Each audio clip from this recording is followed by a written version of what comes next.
Alors, on part sur le cours d'épistémologie. J'aurai le temps de vous l'expliquer, j'aurai pas le temps de vous le dicter malheureusement.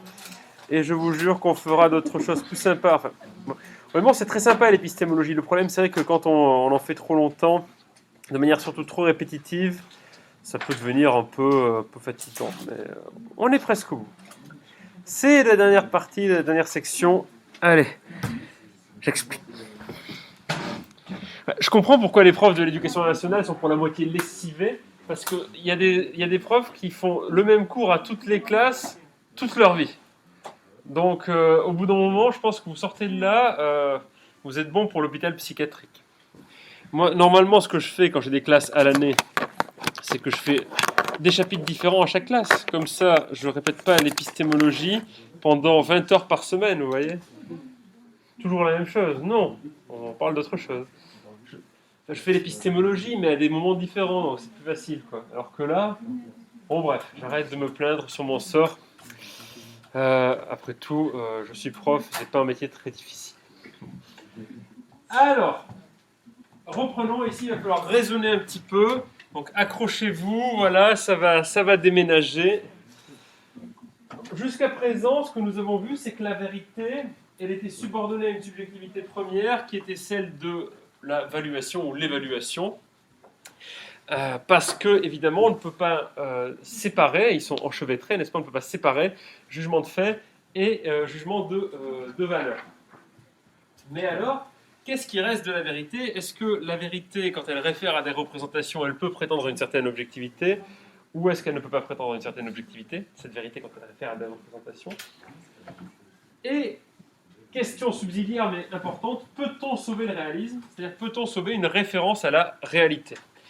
Voilà, c'est l'entreprise d'une certaine branche de la phénoménologie. La phénoménologie, c'est une branche de la philosophie qui apparaît au début du XXe siècle avec Edmund Husserl, mais on rentrera dans les détails de cette question-là quand on fera le cours sur la conscience. Mais ce qui compte ici, c'est de comprendre qu'une certaine phénoménologie, notamment celle de Jocelyn Benoît, essaie de réhabiliter le réalisme contre le réalisme métaphysique. Donc ce serait un réalisme qui ne serait pas un réalisme métaphysique, mais un réalisme qui serait phénoménologique de notre ordre. Alors Jocelyn Benoît, alors, j'aime bien raconter des vannes et tout à une classe, mais quand je raconte 3 fois la même aussi, j'ai l'impression que je deviens gaga, quoi. Mais bon, je vais quand même vous la raconter. Jocelyn Benoît, sans doute un des philosophes les plus importants, j'ose le dire, de notre époque et peut-être même du siècle. L'autre jour, je vais chez Gilbert Joseph chercher des bouquins. J'arrive au niveau des caisses automatiques, je vois un mec complètement perdu et allumé qui ne sait pas utiliser une caisse automatique. Je me dis, qu'est-ce que c'est que ce Gugus encore? Et puis je dis, mais je le connais. Et alors, je lui dis, mais excusez-moi, je peux vous aider? Alors le gars est content, il faut que je l'aide. Et puis je lui dis, mais vous ne seriez pas Jocelyn Benoît? Il dit, ah si. Comment savez-vous? Vous êtes un de mes anciens étudiants? Non, non, pas du tout. Je suis un de vos plus fidèles admirateurs, je lui ai dit. J'adore tout ce que vous écrivez. Voilà. Et là, il m'a dit, c'est la première fois de ma vie que quelqu'un me reconnaît dans la rue. Voilà. C'est une espèce de vedette de la philosophie, mais pour très très peu de personnes quand même. Bon, bref. Jocelyn Benoît, donc, il est encore en vie, hein, bien sûr. Et l'idée de Benoît, c'est de réunir justement réalisme et phénoménologie, ce qui, de prime abord, peut sembler à la fois aller de soi, mais quand on réfléchit un peu, quand même très très acrobatique. Alors, il faut comprendre, avant d'arriver à Benoît, dans quelle tradition s'inscrit sa pensée. Comment on arrive jusque-là. Alors, si vous avez bien suivi le cours de philosophie, et je ne doute pas que vous l'avez fait, vous vous êtes rendu compte que la tradition philosophique ancienne et la tradition philosophique moderne ont cela en commun, leur attachement à la métaphysique. Donc voilà, les anciens comme les modernes parlent de métaphysique. Les problèmes métaphysiques sont au cœur de la philosophie. Alors, pas de la même manière, bien sûr, mais ils y sont tout de même. Et le problème de la philosophie moderne que pose la métaphysique, c'est bien sûr le problème de la référence du discours, enfin c'est un des problèmes majeurs, de la référence du discours aux choses, au réel, Et on se dit, au bout d'un moment, c'est pas possible. Ce n'est pas possible que le discours réfère à la réalité. Les plans ontologiques et logiques sont distincts. On ne voit pas comment on peut faire un pont comme ça nécessaire entre eux, ça ne fonctionne pas du tout. Alors il y a un vieux gars, dans tous les sens du terme, hein, il a fini vieux garçon, Kant, qui à la fin du XVIIIe siècle entreprend de donner un coup de pied aux fesses à la métaphysique. D'ailleurs, c'est une véritable révolution dans la philosophie que met en place Kant. Alors essayez de ne pas vous endormir, tout à l'heure j'ai fait le cours à une autre terminale, il y en a qui dormaient carrément, ils étaient complètement assommés de paroles et de démonstrations philosophiques. Kant, donc, dans la critique de la raison pure. Critique de la raison pure, alors je ne vous conseille pas de le lire tout de suite quand même, c'est un gros livre, c'est écrit en tout petit, et en plus, c'est de notoriété publique, je n'offense personne en disant cela. Kant n'écrivait pas très bien, ce qui rend la lecture encore plus difficile. Voilà. Donc, le traducteur se plaint, il dit il écrit n'importe comment, moi j'essaie de traduire comme je peux, mais le mec ne savait pas écrire. En gros, c'est ça. Pourtant, c'est un très très grand esprit, bien sûr, cela personne ne le remet en question.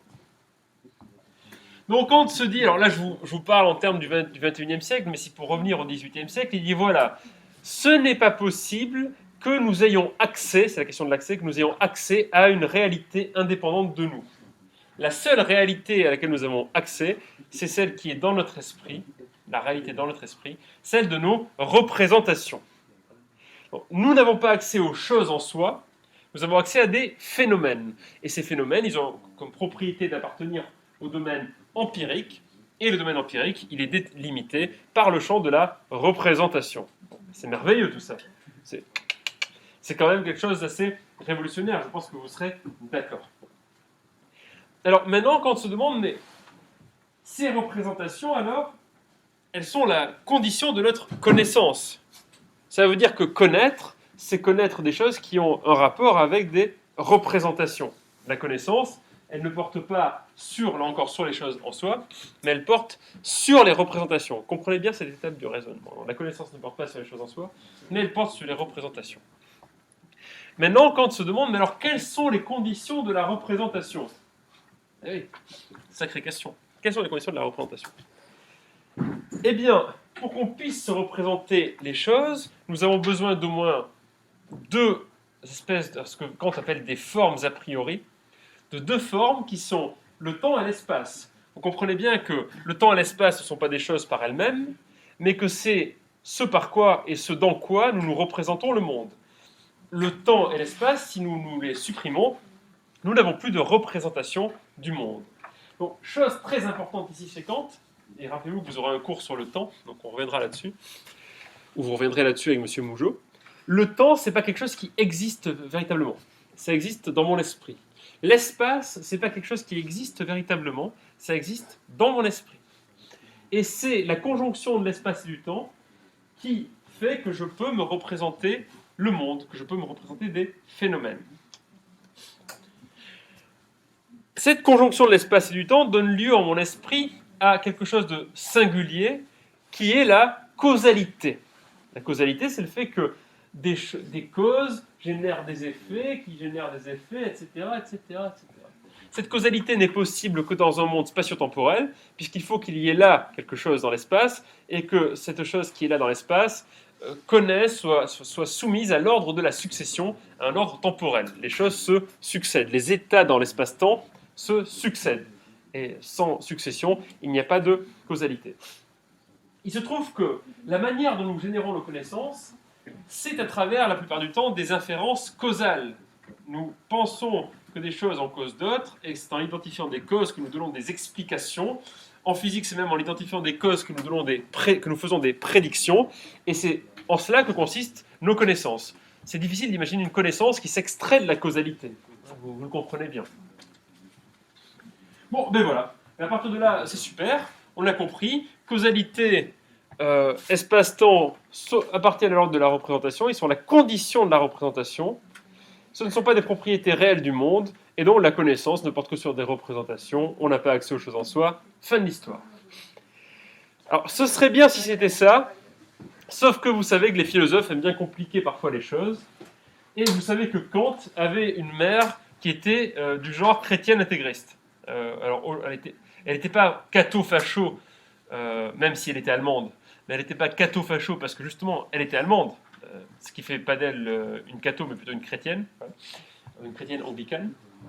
Et vous n'êtes pas sans savoir, comme l'a si bien souligné Nietzsche, que toute philosophie, quelque part, c'est un peu la confession de son auteur, et donc que Kant, c'est quelqu'un qui, certes, écrit des choses très rationnelles, mais qui n'arrive pas à se détacher de son propre contexte personnel, et notamment de l'influence de maman, de sa maman. Elle lui faisait des petits gâteaux, des chocolats viennois, des choses comme ça, enfin, des chocolats berlinois, enfin Königsbergois. D'ailleurs, Nietzsche passe son temps à se moquer de Kant en remarquant qu'il habille sous des apparats très très rationnels une théologie de bas étage que l'on peut retrouver dans le sermon d'un curé en quelque sorte. Je caricature à peine. Et en fait, Kant, ce qu'il fait, et ça c'est ce que remarque Schopenhauer, vous allez voir le rapport avec la théologie bientôt, c'est qu'il considère, Kant, que la manière dont nos sens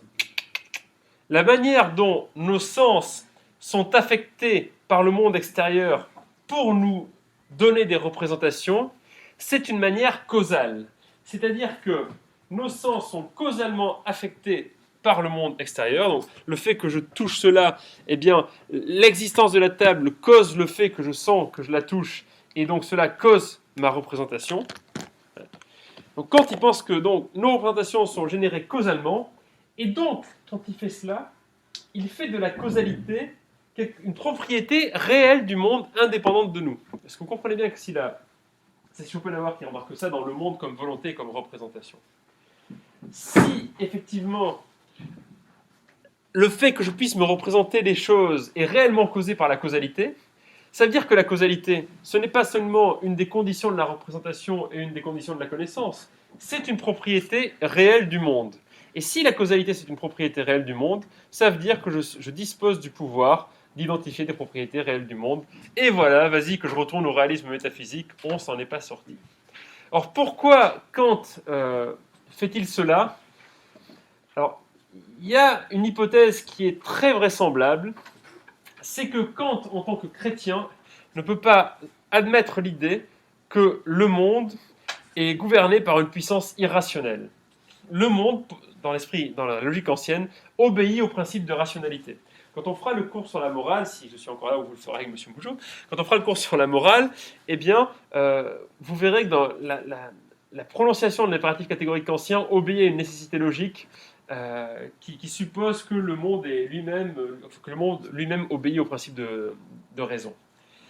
Donc, en tant que chrétien, il croit en Dieu, et Dieu étant un être rationnel, le monde ne peut pas ne pas obéir à un principe de raison. Et comme il obéit au principe de raison, et que ce principe de raison prend une forme que l'on connaît bien, qui est celle de la causalité, de l'inférence causale, l'inférence logique inscrite dans la causalité, eh bien, on se retrouve avec une causalité qui est une espèce de double emploi. Elle est à la fois condition de la connaissance et structuration de la représentation, donc subjective, a posteriori, et à la fois une propriété réelle du monde, donc objective a priori, une espèce de chose en soi, en quelque sorte. Et ça, c'est Schopenhauer qui le remarque. Schopenhauer qui est je le dis en toute objectivité, le seul lecteur digne de Kant, le seul philosophe du post-kantisme qu'il est intéressant de lire. Voilà, donc Fichte, vous oubliez, voilà, pardon, hein. Schelling, vous jetez à la poubelle, puis alors Hegel, vous le brûlez directement. Prenez tous les bouquins, un grand autodafé, on n'en parle plus. Bon, j'espère qu'il n'y aura pas de spécialistes, non, peu probable, qui écouteront ce que je suis en train de dire maintenant. Parce que sinon, ça va rager sévère dans les commentaires. On va me dire que je n'y connais rien à la philosophie, et encore moins à Hegel. Enfin bon, ce n'est pas très grave. On reparlera de Hegel de toute façon, vous inquiétez pas, quand on parlera du nazisme. Alors, Schopenhauer remarque qu'il y a une contradiction dans la philosophie de Kant. Il est d'accord avec Kant pour l'idée selon laquelle l'espace et le temps sont des formes a priori de l'entendement, d'accord. La causalité est une forme a priori de l'entendement, d'accord. Le monde comme représentation, d'accord, mais la causalité comme propriété réelle du monde, pas d'accord. Bon. Pour Schopenhauer, c'est le titre du bouquin, le monde c'est à la fois la volonté et la représentation. La première phrase du livre, de Schopenhauer, c'est « Le monde est ma représentation ». Donc c'est l'idée sur laquelle ce qu'est le monde, ce qu'est la réalité fondamentale, c'est la représentation. Et à partir de là, le monde, ce n'est pas autre chose que ce que je me représente, et donc la réalité, ce n'est pas autre chose que ce que je me représente. Et là, il semblerait qu'on ait définitivement, là encore, rompu avec la métaphysique. Alors, pas tout à fait non plus chez Schopenhauer, puisqu'il sauve le monde comme volonté. En effet, Schopenhauer pense que les représentations reposent sur quelque chose. Cette chose, c'est quoi? C'est le monde, la réalité indépendante du sujet. Et cette réalité, son principe d'existence, ce n'est pas la raison, c'est au contraire quelque chose de purement irrationnel qu'il appelle la volonté. Cette volonté, c'est ce qui pousse les êtres à vouloir vivre, alors que ce désir de vivre est lui-même irrationnel. Il n'obéit pas au principe de raison. Comprenez bien que s'il n'y a pas de volonté, il n'y a pas de vouloir vivre. S'il n'y a pas de vouloir vivre, il n'y a pas de vie, il n'y a donc pas d'êtres humains, il n'y a donc pas de représentation. Et donc il n'y a pas de réalité. Voyez ? Pas de volonté, pas de vouloir vivre, pas de vouloir vivre, pas d'être vivant, pas d'être vivant, pas d'êtres humains, pas d'êtres humains, pas de représentation, pas de réalité, pas de réalité, pas de pierre, pas de construction, pas de palais, pas de palais, pas de palais. Bon, donc c'est dans cet ordre-là que Schopenhauer réhabilite la volonté. Et pour lui, bien sûr, cette volonté, elle est absurde, arbitraire. On sait qu'on veut, mais on ne sait pas pourquoi on veut, c'est absurde. Vouloir vivre est absurde. Schopenhauer développe tout un programme dans l'appendice du monde comme volonté ou comme représentation. Il propose, non pas le suicide collectif, mais quelque chose d'assez proche, d'arrêter de se reproduire pour mettre un terme à cette mascarade insignifiante qu'est l'activité humaine, bien sûr. Bon, on n'a pas tout à fait rompu avec la métaphysique, mais là on a posé les bases de quelque chose de très solide, l'idée selon laquelle la réalité est peut-être réductible, alors elle n'est pas tout à fait chez Schopenhauer, mais peut-être réductible à la représentation. Et c'est cela que s'efforce de formaliser ou d'exprimer justement Jocelyn Benoît dans deux bouquins, Les éléments de philosophie réaliste et L'adresse du réel, notamment bien sûr. Alors, Benoît, dans Les éléments de philosophie réaliste, discute avec deux philosophes qui sont... Oui. Jocelyn Benoît, il est connu du grand public ou c'est, Non, c'est pour ça que je vous ai dit, personne ne l'avait jamais reconnu, à part ses anciens étudiants. Enfin, il ne pensait pas qu'il avait des admirateurs, des fanzous, quoi. Comme moi. Il est considéré comme un grand écrivain Pour moi, c'est un des philosophes les plus importants de notre époque, peut-être du XXIe siècle. Non, mais je ne plaisante pas. Il se joue là quelque chose de très très grand dans la philosophie. Je le dis sans ironie. Ils en disent quoi, ces philosophes? Jocelyn, si vous voulez, c'est un universitaire, Jocelyn Benoît. Alors, il fait partie de ces rares universitaires, je vais encore en dire du bien, j'aime bien en dire du bien. Il fait partie de ces rares universitaires qui osent proposer des idées originales.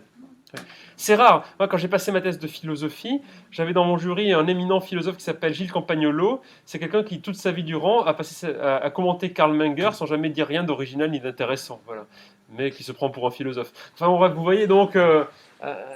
l'avantage de Jocelyn Benoît, c'est que c'est un philosophe. En fait, ce qui le différencie de la plupart des profs de philosophie, c'est que c'est un philosophe. Ce qui est quand même pareil. Mais je ne vous encourage pas à le lire, en tout cas, si vous voulez lire de la philosophie, ne commencez pas là-dedans, parce que si vous lisez Jocelyn Benoît sans avoir lu Husserl à minima avant, Merleau-Ponty avant, vous allez rien comprendre. C'est-à-dire que vous allez débarquer dans un univers, si vous ne connaissez pas les bases de la phénoménologie, vous ne pouvez pas lire Benoît. En fait. Très difficilement. Bref, fermons la parenthèse. Donc, Benoît discute avec deux philosophes qui sont Elizabeth Anscombe, qui a été rajoutée au programme de philosophie, et, enfin, comme les auteurs qu'on peut faire étudier, et John Searle. Alors, comment s'articule cette réflexion? Elizabeth Anscombe écrit en 1968 un article qui s'appelle On Brute Facts, qui se traduit de manière très transparente en français, sur les faits bruts, et elle essaie de déterminer ce qu'est un fait brut, sachant que, ce qu'est un fait brut, c'est-à-dire elle essaie de déterminer ce qui fait qu'une proposition est rendue intelligible et factuelle. Elle essaie de déterminer ce qui fait qu'une proposition est rendue intelligible et factuelle. Et pour elle, ce qui fait qu'une proposition est rendue intelligible et factuelle, ce sont des faits bruts. L'exemple que prend Elizabeth Anscombe, c'est le suivant. Elle dit, imaginez deux personnes qui échangent un billet d'$1. Enfin, une personne donne $1 à une autre personne. Elle se dit, voilà, qu'est-ce qui fait que c'est un fait?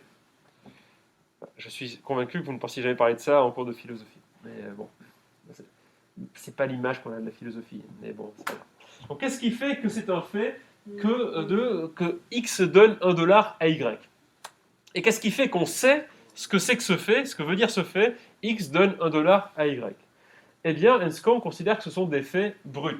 C'est-à-dire que ce sont des faits qui donnent une consistance, enfin des faits fondamentaux qui donnent une consistance à ce fait particulier, qui fait qu'il devient intelligible. Mais là encore, c'est quand même pas très clair tout ça.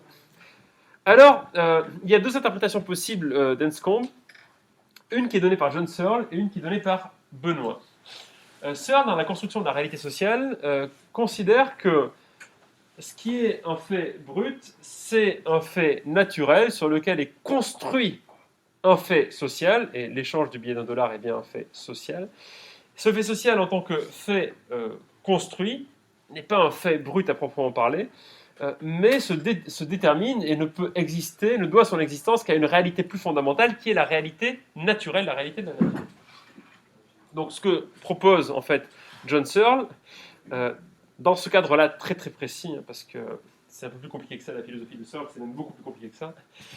Ici, ce que propose John Searle, c'est de dire que il y a des faits réels du type, pour que l'échange $1 existe, il faut que le billet existe, donc il faut qu'il y ait du papier qui existe, il faut qu'il y ait une institution qui soit la banque qui existe, une institution qui soit la monnaie qui existe, et ces institutions reposent sur tout un tas de matériaux eux-mêmes naturels, et ces institutions sociales donc sont des constructions qu'on peut clairement identifier et qui constituent des faits bruts, en quelque sorte une espèce d'ontologie du fait de l'échange $1. Benoît répond à cela, Searle n'a rien compris, puisque Searle réhabilite une fois encore le réalisme métaphysique en faisant une régression ontologique, en disant voilà, le fait brut c'est quelque chose qui précède justement l'avènement de ce fait, l'échange de $1, et qui serait indépendant de ce fait, et qui serait complètement indépendant de ce fait, qui serait une réalité indépendante de ce fait, qui lui donnerait une consistance. Or, dit Benoît, ce n'est pas ce que dit Anscombe. Benoît pense qu'Anscombe définit plutôt le fait brut comme un ensemble d'éléments qui rendent intelligible l'échange $1, un ensemble de faits qui rendent intelligible l'échange $1, et qui constituent en fait un contexte, et ce contexte rend intelligible justement le fait, et le rend par là, et c'est là la subtilité, le rend par là réel. Puis il prend un exemple, il dit, imaginez, je suis en cours, je prends un livre, donc je fais comme Jocelyn Benoît, je me permets, j'imite le maître, je prends un livre et je dis, voilà, ceci est un livre. Alors, évidemment, tout le monde dans l'amphithéâtre, enfin dans la salle ici, comprendra qu'il s'agit d'un livre. Imaginez maintenant, je suis en cours de philosophie, et puis je vous dis, regardez ce parallélépipède. Bon, certes, il est vrai que ce livre a, d'une certaine manière, la forme d'un parallélépipède, mais il est faux de dire que, mais disons que, si vous voulez, même si c'est vrai de dire que ce livre a la forme d'un parallélépipède, eh bien ça reste quand même très étonnant que dans le cadre d'un cours de philosophie, je vous parle de forme géométrique et que je désigne un livre par une forme géométrique. Si vous étiez en cours de mathématiques et que vous aviez un cours de géométrie dans l'espace, votre prof de maths prend le bouquin et dit voilà, regardez, c'est un parallélépipède. Là, le contexte fait que justement on comprend de quoi il s'agit. Mais en philosophie, ce serait bizarre. Donc, ce qui rend les faits compréhensibles, intelligibles, c'est le contexte. Le contexte est présent et il permet de rendre les faits compréhensibles, intelligibles. Mais vous allez voir, on n'a pas encore du tout terminé. Parce qu'il y a des apories qu'on n'a pas encore résolues. Maintenant, ce contexte, de quelle nature est-il? Il est factuel, vous l'aurez compris. Il est factuel. Dans le cadre de l'échange $1, on sait que pour l'échange ait lieu, il faut qu'il y ait une banque centrale, on sait ce que c'est que la banque centrale, ou pas forcément d'ailleurs, pas forcément. Mais on sait ce que c'est qu'un $, on sait ce que ça représente, on sait ce que ça vaut, on sait ce qu'on peut faire avec, on sait à quoi ça correspond grosso modo, quoi, vous voyez. Et d'ailleurs, c'est assez marrant parce qu'on n'a même pas besoin de savoir qu'il y a une banque fédérale américaine pour que le billet d'1 $ existe, en fait. C'est même pas nécessaire pour comprendre ce que c'est que l'échange du billet d'1 $, en fait. Donc, de quelle nature ce contexte est-il? Eh bien, il est de nature factuelle. Mais alors, de quelle nature ces faits sont-ils?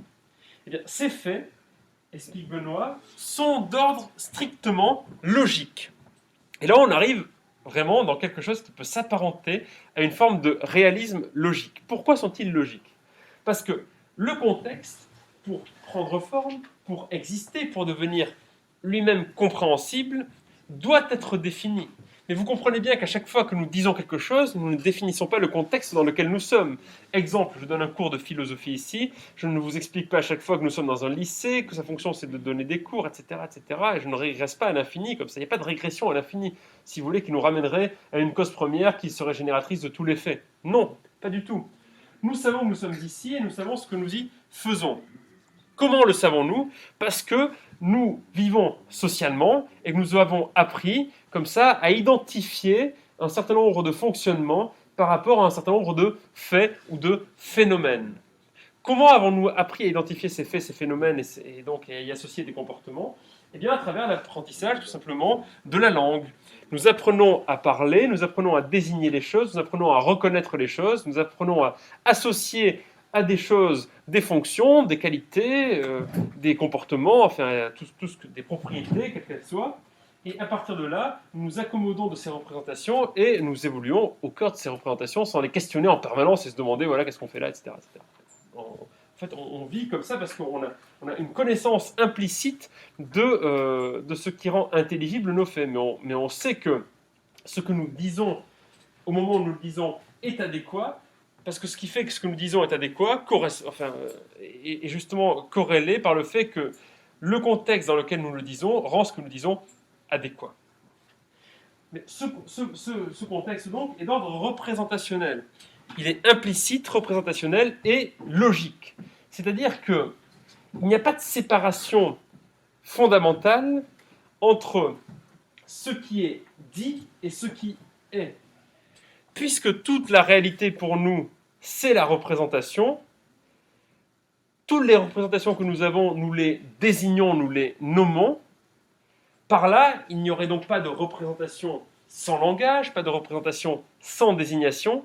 Et s'il n'y a pas de représentation sans désignation, alors il n'y a aucune réalité pour nous sans représentation. Bon. Et donc ce contexte, c'est un ensemble de représentations, mais qui n'a pas de définition claire, nette, définitive, ontologique, métaphysique. Non. C'est juste ce qui implicitement rend compréhensible une attitude, un discours dans une situation donnée. Par là, et c'est là un virage très important, la réalité, finalement, ne peut être rien d'autre que la réalité pour nous, qu'une espèce de contexte permanent, puisque, de toute façon, parler d'une réalité qui serait acontextuelle, d'une réalité en dehors de tout contexte, d'une réalité qui ne dépendrait d'aucune représentation, ce serait parler de quelque chose qui, pour nous, n'existe pas. Et vous comprenez bien que si quelque chose n'existe pas pour nous, ben, ça veut dire que cette chose n'existe pas tout court.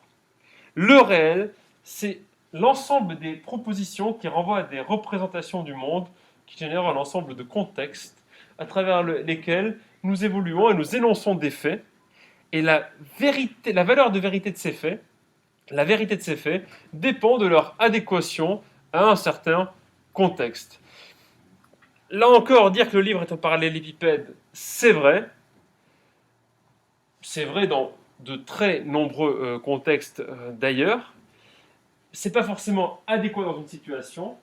Mais maintenant, si je vous disais que ce livre était pyramidal, là on pourrait dire que c'est faux. Pourquoi ? Parce que le contexte généré par les règles de la géométrie dans l'espace rendent faux cet énoncé. Ouais, c'est aussi simple que ça. Enfin, c'est pas très simple, mais bon, c'est l'idée. Deux conséquences importantes, s'il en est. Donc, vous voyez qu'on sauve la vérité en fait. La vérité, ça reste l'énoncé en adéquation avec le réel, mais là ça marche, là, la vérité correspondance, elle fonctionne, parce que le réel, c'est un ensemble de propositions. Là, en fait, le réel n'est plus d'ordre ontologique, mais il est d'ordre logique. Donc, la vérité, c'est un ensemble de propositions, et la réalité, c'est aussi un ensemble de propositions. Donc, il y a une adéquation, en quelque sorte, entre les deux. Donc, deux conséquences importantes là-dessus. La première, c'est en ce qui concerne la distinction entre nature et culture en philosophie. Souvent, en philosophie, on oppose, il est de bon ton d'opposer nature et culture. Tous les ans, à l'époque, c'est-à-dire l'année dernière, on faisait un cours sur nature et culture. Tous les ans, il fallait faire cette histoire de séparation nature-culture. Enfin, Bon, c'est plus d'actualité, malheureusement. Et donc, on a considéré longtemps que la nature, c'était quelque chose qui préexistait aux êtres humains, et que la culture, c'était quelque chose qui était construit sur la nature. Donc la culture est un phénomène qui ne serait pas naturel, en quelque sorte. John Searle, dans la construction de la réalité sociale, réhabilite cette distinction. Il place au premier lieu la réalité naturelle et considère que la réalité sociale est une réalité construite sur la réalité naturelle. Donc la société repose sur des constructions sociales. Notre ami Benoît répète une fois encore que Searle n'a rien compris, puisque dès lors que l'on comprend que ce qui est réel, ce n'est rien d'autre qu'un ensemble de propositions, que ce qui est réel est réductible d'une certaine manière à un ensemble d'ordre logique, un ensemble représentationnel. Si la réalité, ce sont les représentations, et que ces représentations sont données à travers le langage, à travers la perception et le langage, ça veut dire que ces représentations, elles ont une origine fondamentalement sociale et culturelle. Vous comprenez bien que c'est à travers nos échanges avec autrui ou avec le monde que nous forgeons petit à petit des représentations. Et finalement, ce que l'on appelle la nature, cette notion de la nature, c'est une manière de se représenter des éléments que l'on catégorise sous l'index nature. Mais cette nature, ça ne veut pas dire qu'elle nous préexiste ontologiquement. C'est juste le mot nature, c'est juste un concept que l'on utilise pour se représenter un certain nombre de choses. Mais la nature n'a pas le pouvoir comme ça de s'échapper de manière magique des représentations. Elle est prisonnière des représentations. Donc, en fait, cette dichotomie nature-culture, elle est un peu insensée. Et il est insensé de penser que la société se construit sur la nature. Ça, c'est du réalisme métaphysique. En fait, la nature, c'est plutôt un concept qui est pensé à l'intérieur d'une réalité sociale. Mais ce qui précède, ce qu'il y a avant tout, ce qui est fondamental, c'est la réalité sociale. Aristote disait déjà que l'homme était un animal social, et c'est une idée qui transpire ici, alors peut-être de manière différente, mais l'idée selon laquelle l'homme étant naturellement social, il est absurde de penser que la société puisse être une construction au-dessus de la nature, en quelque sorte, ou indépendante de la nature. Et une deuxième chose qui peut être intéressante ici, mais c'est une espèce de bonus que je vous donne là. Oui, dernière chose. Oui, je vais vous la donner. En fait, on avait vu avec Popper que les théories scientifiques, en principe, devaient être fausses, dans le pire des cas, ou toujours réfutables. Puisqu'une théorie qui n'est pas réfutable, une théorie donc qui est vraie, c'est de la pensée magique. Bien, de ce point de vue-là, c'est un petit peu différent. Un petit peu différent. Pourquoi ? Parce que une théorie scientifique peut être tout à fait vraie d'un point de vue représentationnel. De ce point de vue-là, la théorie de Newton comme la théorie d'Einstein sont des théories vraies, mais elles sont vraies dans un certain contexte, dans une certaine mesure. Et comme il n'y a rien qui ne soit vrai au-delà que dans un certain contexte et dans une certaine mesure, il n'y a pas de problème de dire que ces théories sont vraies. Et à contrario des théories religieuses ou psychanalytiques ou les sciences économiques, par exemple, sont des théories qui, elles, sont fausses. Voilà. Donc maintenant, il n'y a plus qu'à dicter tout ça et puis on aura terminé.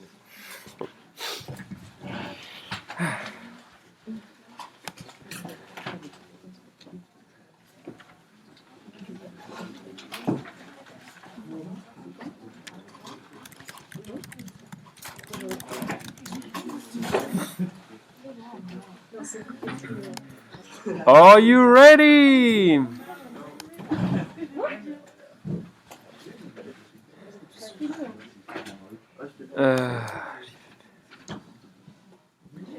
On récupère le cours sur la vérité. Non, pas ça. Bon, on a presque fini. Il n'y a plus que 3 pages environ. Un peu moins. 2 pages, quoi.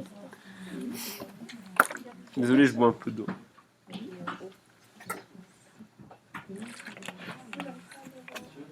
Vous écoutez Raphaël Beethoven? Oh, je le déteste.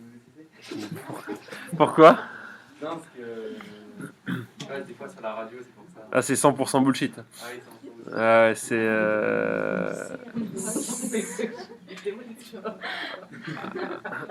enfin, Raphaël Enthoven, c'est vraiment tout ce qu'on n'aime pas en philosophie, quoi. Il a fait quoi en fait? C'est un philosophe. Raphaël Enthoven, c'est quelqu'un qui a réussi tout ce que l'Académie peut attendre d'un respectable professeur de philosophie. C'est-à-dire qu'il a eu son bac avec mention très bien, il a fait une prépa lettres, il a été à l'école normale, je crois, il a bien fini à l'école normale, et voilà, il a eu l'agrégation de philosophie. C'est donc un très bon rhéteur, hein, il sait très bien utiliser des références philosophiques pour faire des dissertations. Et en fait, ce qu'il fait à la radio ou à la télévision, ce sont des dissertations. Voilà. Non, ce sont des dissertations, c'est-à-dire des exercices de rhétorique, de réflexion extrêmement superficielle. Je peux vous donner un exemple. Hein. L'argent fait-il le bonheur? Ah oui, oui, c'est gentil ça. Ouais, il disserte, l'argent fait-il le bonheur. Thèse, antithèse, synthèse. Il fait des dissertations. Il disserte, oui. Monsieur, c'est quoi les parce que vous avez écrit juste les... Je vais écrire après, vous inquiétez pas. Oui, juste, je vous donne un exemple pour Raphaël Enthoven. Il a eu un débat il y a 1 ou 2 ans avec Étienne Chouard quand il était question de discuter du référendum d'initiative citoyenne. Et donc Enthoven était profondément contre parce qu'il défendait la démocratie représentative. Et l'argument qu'il a donné à Chouard, c'était de dire, mais enfin Rousseau a dit dans le contrat social que seul un peuple de Dieu peut se gouverner démocratiquement. Et donc, les gens ne sont pas assez éclairés, raisonnables pour pouvoir décider comme ça par le RIC. Sauf qu'en fait, Rousseau, c'est pas du tout ce qu'il dit. Il dit que Rousseau ne dit pas que les hommes ne sont pas assez raisonnables et c'est pour ça qu'ils ne peuvent pas se gouverner démocratiquement. Non, il dit qu'il y a une contradiction nécessaire entre la volonté générale et la volonté particulière. Et donc, effectivement, les volontés particulières ne pouvant pas s'accorder sur la volonté générale, le peuple ne peut pas se gouverner lui-même. Mais le peuple doit contrôler le gouvernement, sinon le gouvernement usurpe sa souveraineté au peuple, ce qui est précisément en train de se passer. C'est la raison pour laquelle on pense au RIC, en fait. Mais Enthoven a fait de l'enfumage comme ça à Étienne Chouard, et Étienne Chouard, n'ayant pas la connaissance philosophique derrière, n'a pas pu lui répondre. Vous mettez n'importe qui a lu Rousseau, il le démolit. C'est-à-dire qu'Enthoven, il est en PLS en 2 minutes. Il connaît des bouts de chaque truc. Oui, mais c'est ça. J'ai un copain à moi qui a passé l'agrégation et qui m'a dit, écoute, je n'ai jamais lu un livre de philo de ma vie. Jamais. Voilà, il est agrégé, sans avoir lu de livre de philo de sa vie. Pourtant, il est bon. Il est bon pour faire de la rhétorique. C'est-à-dire qu'il a lu des commentaires, et puis, il sait... Mais l'agrégation, c'est un exercice de rhétorique. Moi, quand j'y suis allé, moi, j'ai pas encore l'agrégation, mais quand j'y suis allé la dernière fois, j'ai fait... Donc, il y a 3 sujets à l'agrégation. J'ai fait une copie, c'était qu'apprenons-nous de nos affects. Donc ça fait partie de ma recherche, quasiment, ma recherche philosophique. J'avais énormément de connaissances là-dessus. J'ai fait la copie de ma vie. J'ai eu 7. Après, il y avait une notion au programme sur la représentation. Qu'est-ce qu'une représentation réussie ? J'ai révisé 3 jours à l'avance, sans mentir. J'ai appris par cœur 20 pages de citations. Voilà. Oui, écoutez. Et puis j'ai appris ça, j'ai appris en gros les structures des idées. J'ai fait une copie, mais que je croyais merdique, vraiment. Hein. Une copie, mais très, très, très médiocre, avec des références partout. Enfin, je citais Pascal à tout bout de champ. Le mec a dû croire que j'étais un spécialiste de Pascal. Je n'ai jamais lu un livre de Pascal de ma vie. J'ai eu 12. Donc 12 à l'agrégation, c'est une très bonne note. Donc j'ai 12 avec une copie que je trouve nulle et 7 avec une copie que je trouve bonne. Pourquoi ? Parce que ce qui est attendu à l'agrégation, c'est de montrer à quel point on est capable de connaître tel ou tel auteur et de le mobiliser autour d'une analyse conceptuelle à 2,50 €. Quoi. Voilà, honnêtement. 7 heures. Ouais. Il faut écrire 40 pages, monsieur, pour écrire une thèse. Non, mais justement, non, mais c'est pour vous dire qu'en fait, pour réussir, en fait, ce sont des gens qui dissertent. Et donc la dissertation, elle implique une connaissance très superficielle des choses, pas du tout approfondie. Pourquoi elle n'est pas eu du coup l'agrégation de la fini? J'ai pas eu le temps de la préparer. Oui, vous pouvez la faire encore? Ah, mais l'agrégation, vous la passez autant que vous voulez. Hein. Oui. Je suis allé en freelance. Et je me suis dit, je vais voir ce que ça donne. Quoi. Mais ça prend. En fait, il faut 1 année pour la préparer. Avec le doctorat, c'est pas possible. Plus un doctorat. Eh oui. Bon, alors, on y va. On note. Vous me faites parler d'autre chose, vous me faites parler de ma vie, et pendant ce temps-là, on n'écrit pas. Vous me détournez du droit chemin. Ah ouais, bien sûr. Toutes les raisons sont bonnes. Allez, on note. Le réalisme représentationnel le réalisme représentationnel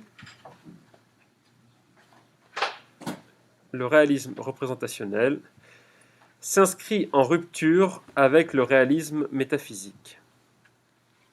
Le réalisme représentationnel s'inscrit en rupture avec le réalisme métaphysique.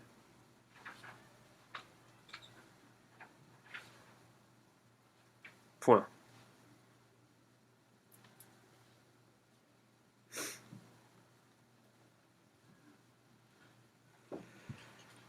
Il s'agit de se défaire des artefacts métaphysiques, ou des idoles si vous préférez. Il s'agit de se défaire des idoles métaphysiques.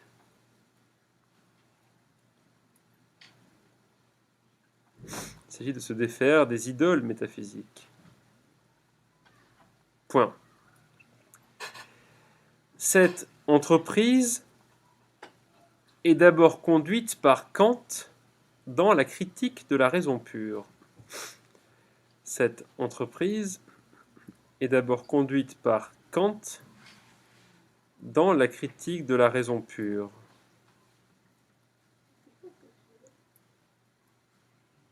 Cette entreprise est d'abord conduite par Kant dans la critique de la raison pure.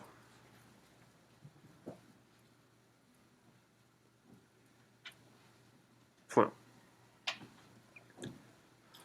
Kant explique que nous ne connaissons rien d'autre. Kant explique que nous ne connaissons rien d'autre. Kant explique que nous ne connaissons rien d'autre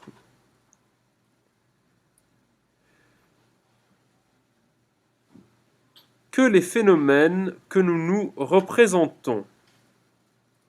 Kant explique que nous ne connaissons rien d'autre que les phénomènes que nous nous représentons.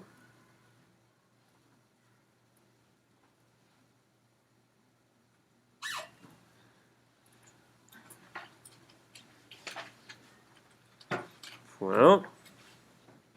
Les conditions de cette connaissance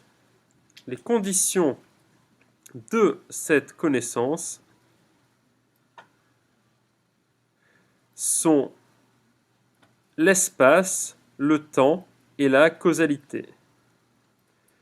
Les conditions de cette connaissance sont l'espace, le temps et la causalité.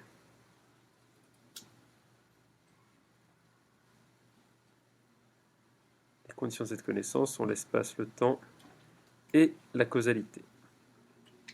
Point. Il s'agit de formes de l'entendement. Il s'agit de formes de l'entendement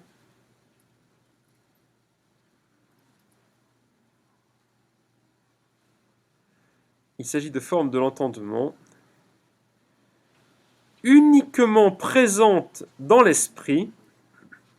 Il s'agit de formes de l'entendement uniquement présentes dans l'esprit.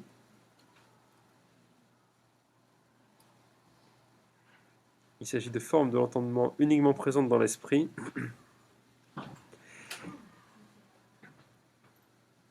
Et à travers lesquelles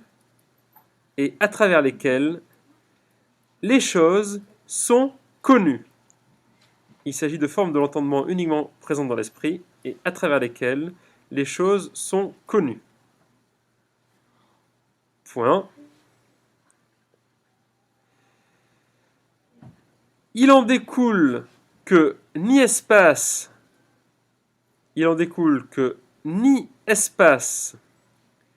ni temps, ni causalité. Il en découle que ni espace, ni temps, ni causalité ne sont des choses qui existent indépendamment du sujet. Il en découle que ni espace, ni temps, ni causalité ne sont des choses qui existent indépendamment du sujet.